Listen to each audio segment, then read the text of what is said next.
Ким дейт бул дүйнөдө эң жакшы көргөн нерсесин берип үйрөнсө дейт. Бир убакытта дейт, андан дагы эң жакшы боло турган жанын берген Аллага берген оңой болот деп айткан экен. Көрсө, садака бер азыр. Сен чөнтөгүңдө болгон десең аяба. Анткени билесиз, берешенде мен сахи деп коет, кол марттар бул дүйнөдө негизи эле кол ачыктын жол ачык деп коет кыргыздар, билесизби, билесиңерби? Мен баягы бир футболка сатып алып атайынчы. Кол ачыктын жол ачык дегенчи. Дегеним качан жан берерде садаканын пайдасы ушунчалык. Адамдар биз азыр сезбей атабыз. Бул ойлоп атабыз да, меники, боо меники. Короче, я заработал, это мои, все мое. Ойлоп, биздики деп ойлоп атабыз да. Бирок өлүп калчы.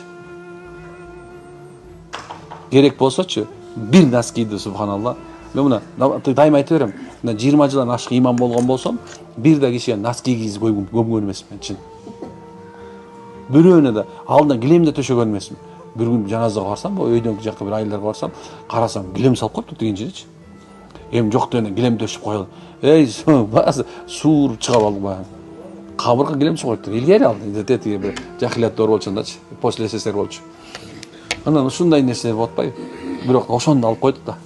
Демек, бул дүйнөдө ким деген ушул садака бере турган болсо, садаканы жөн эле бербеш керек.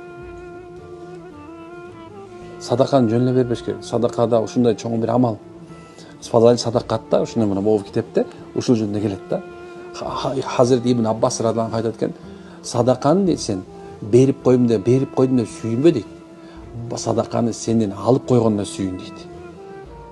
Алла каалап койсочу, ушундай бир садакалар бар экен да, эч ким албай коет экен. Алла каалабасачы, сен садаканы каяка берейин билбей калат экенсиң. Ошол себептен бул алып койгондо шүгүр айтыш керек.